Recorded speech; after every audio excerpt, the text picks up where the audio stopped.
Because you live in America and I live in Asia, you're gonna die at 86 and I'm gonna live to 98. Because I don't know how to rest.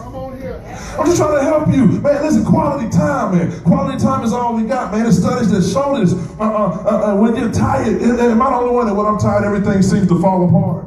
Yeah. Talk back to me. Listen, when I'm tired, I don't want to hear it. Leave me alone. Don't talk to me.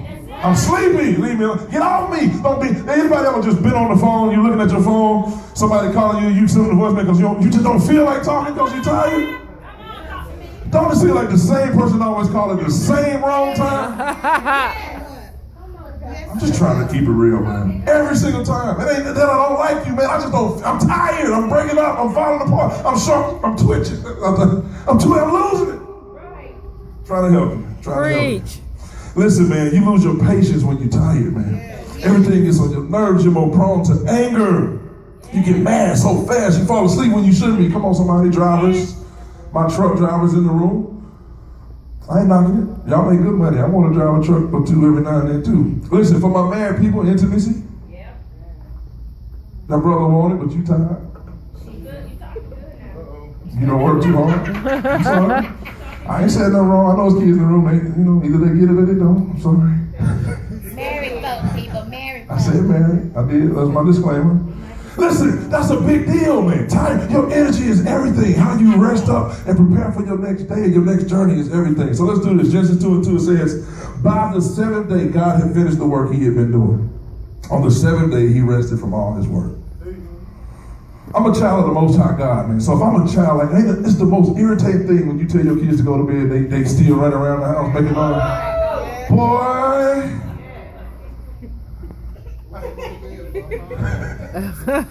When your daddy say go to bed, listen, man, the first thing you should, yes sir, yeah, all right, I'm gonna lay it down, man. Listen, I wanted a bed up here, man. I was gonna be all in the bed preaching today. I had this whole vision in my head. Oh yeah, won't God do it? I was gonna be laying down, chilling on a pillow, preaching. But I want y'all to see, when your daddy say go to bed, take a break. Take a break, man. I'm a child of the Most High God. If I'm a child and he's my father, then when he say rest, man, I need to go to bed. Because it's irritating him when you don't take a nap. See, I need you to lay down so I can impart something into you. I receive it, Lord. Jesus, please. So today's sermon, from stress to rest, I'm going to be dealing with three things that keep people from resting. Three things that keep people from resting. Number one, most of y'all can guess it. What's the one thing keeping you from going somewhere and taking a break? Responsibility. Money. Most people they don't have to be broke, but the need for working for money. You can be rich and a workaholic at the same time, to the point where you just like your money so much that you won't stop and take a break. Listen, Matthew 14:22 says, immediately Jesus made the disciples get into the boat and go ahead of him to the other side while he dismissed the crowd. Check this out. The boat. Jesus wasn't broke. This is not, now, let me give you some context and some backstory to this text. This is right after, if you go one scripture before, it's saying he just finished feeding 5,000 people with 2 fish and 5 loaves. He just stretched out bread, and if you look deep into the context of that scripture, you'll see that the treasurer was like, listen, man, if we can't make a miracle happen, listen, I go to the storehouse and get some of our money out the bank, and we're going to buy them some bread. And Jesus like, no, I got it. Trust my Father in heaven. Manna from heaven is going to fall on this place. And he did it within the power of his confinement. But what happens is, after this moment, Jesus said, I'm tired. I just fed 5,000 people. Now, this is the moment in between a miracle. So I just did a miracle over here. I just fed 5,000. I just took some fish and made it duplicate. All the women and the children and the men, they all ate. And now here I am in the middle. I got to take a break because over here I'm about to start walking on water. I'm about to calm down a storm. Over here, things are about to change. So I've got to get some rest, because where I was at this level, this might have been hard on me, but where I am in the middle, I got to rest, because in the middle is where, let me say this, let me go back. Rest is what happens in between levels. I'm trying to help. Anybody got that? Look, between the levels, last week might have been really hard for you. Some things might have been really tough this month. That relationship might have been challenging, but right here, take a break, regroup, regain structure, and come over here, because you're in between levels.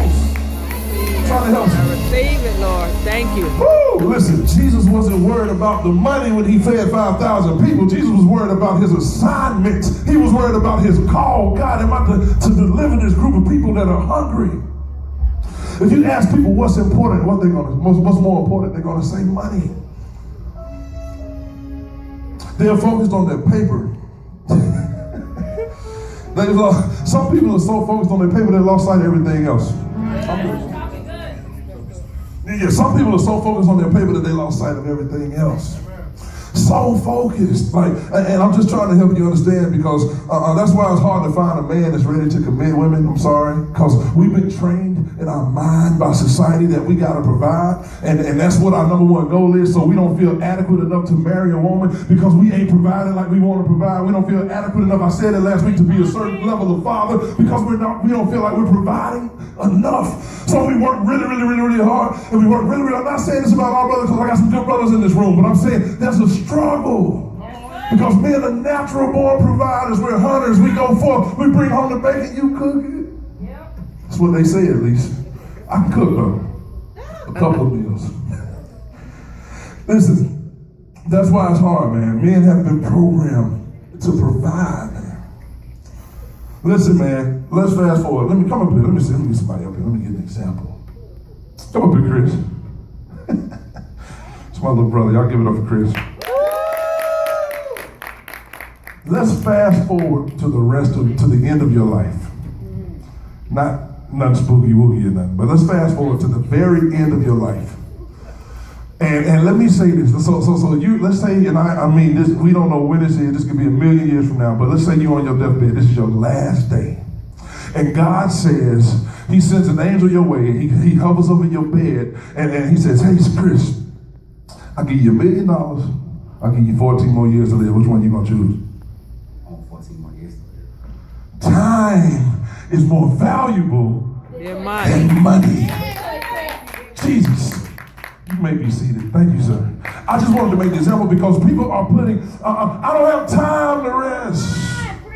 Listen, man, listen. You have more time than you know. It's not about money. Money should not stop you, man. The love of money is the root of all evil. Hear me. The money should not stop you. Listen, man, name a few things that money can't satisfy. Let's say this: physical. Food, air, water, money. Money can't satisfy certain needs that you have beyond your safety. You know what safety? Let's say shelter. To me, is more important than anything. Money, I would put it in the safety category. How about that? Because money is a safe net to be able to find shelter. I get that. I'm not saying money isn't important, because the Bible even says that money answers all things. However, I'm just trying to help you understand that you can take a break. You can take a break. Number two, things stopping you from taking a break. You say it, time. Let's get there. Matthew 14:23 says, after he had dismissed them, he went up on a mountain by himself to pray. Later that night, what Jesus did right there was he made time. Jesus said, y'all go on ahead now. Y'all do what y'all gonna do. I'm right here. I'm about to take a break. I'm about to rest. And I'll see y'all in a minute. Sometimes you have to make time out of no time. Oh man, y'all ain't feeling it. I get it. Because man, you'll work your life away. Steve Jobs, his dying request. This is a slide. This should be up. Steve Jobs was a visionary. He was the visionary and founder of Apple. I just recently found out he founded Pixar too, which is all those Nemo movies. I just found out that's Steve Jobs too. Steve Jobs, the founder of Apple, his last dying request, who died of cancer. Man, listen, he was a software developer. I also found out he's a college dropout. How about that? Right. For all those who don't believe you can still be somebody, even though you didn't finish. Preach. But there's still purpose in your life, and no matter what man says, God has a final say. So I just found out he dropped out of college. And none of this would have happened if he finished. Yeah. He dropped out because his mom and dad had too much pressure trying to pay for it.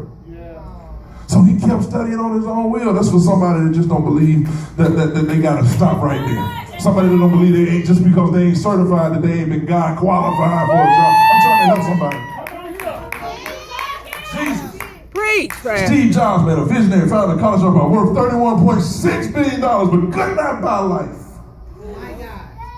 Could not buy time. His dying request, what is it? Steve Jobs' final wish was to get to know his children before it was too late. He worked his life away. Yes, at what cost does success come? You've got to begin to ask yourself this question. Yes, I'm going down the road. Yes, I want to be a millionaire. But what am I going to lose? Man, that's why I believe and I preach. Man, this one word is the most important word in the dictionary is balance. Life is balance. Life is all about balance. If I ain't spending time with my wife, I ain't doing my job, man. This man that worked 48 days straight without even talking to their wife. I know him. Jesus Christ. Jesus Christ. He worked his life away, man. He worked his life. So I'm just trying to encourage you today to begin to make time when there is no time.